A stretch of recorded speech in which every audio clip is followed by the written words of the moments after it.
I'm Karen Little. I've been doing an MA studio practice.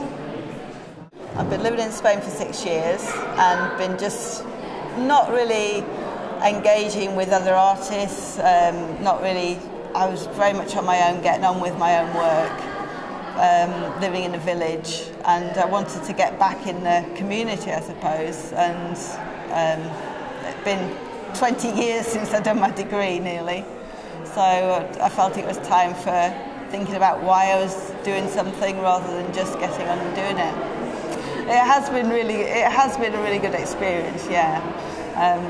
Very good tutors here. I think that's the main thing that I'd say for it, really. So, especially in the first year, you get a lot of feedback from tutors, and that's the thing that I felt I've been lacking for the 6 years that I've been getting on with my own stuff, really. Just that discussion, really. So, this is compressed charcoal, and they're worked vertically. I don't take visual studies and I don't take photos. I basically absorb myself in something and then express myself, and they are large scale because of my previous experience as a dancer. I'm quite physical in my movements, and I need this kind of scale really to work. But it's based on memory. It's not, it's based on, basically this is, you could say, Spain's relationship with what's happened to me in Preston. This is acrylic, and basically it's worked on the floor, but my paintings I got into doing floor-based work just so I could move around it more. I've lived in Manchester for 2 months, and my plan is to get a studio there and work, get on with my work in there. But I'm definitely in the north of England now for the foreseeable.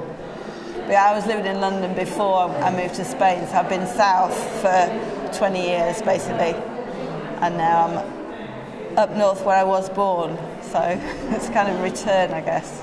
I don't think I've found about university. We've got really good, one advantage we've got space here, and as it's a part-time course, very often you don't get space to work that you can keep. Part-time people tend to be pushed into the background, but here we've always had a good, decent space to work in and got tutor feedback. You can keep your work up, and so it's been like having a studio experience, really. Personally, I think it's good to have had a gap between doing your earlier qualification. I know people quite often go straight into one and the other. For me personally, I think a bit of real life, or a lot of real life in my case, and then you value it, you come back to it, and it kind of like revitalises you, I guess.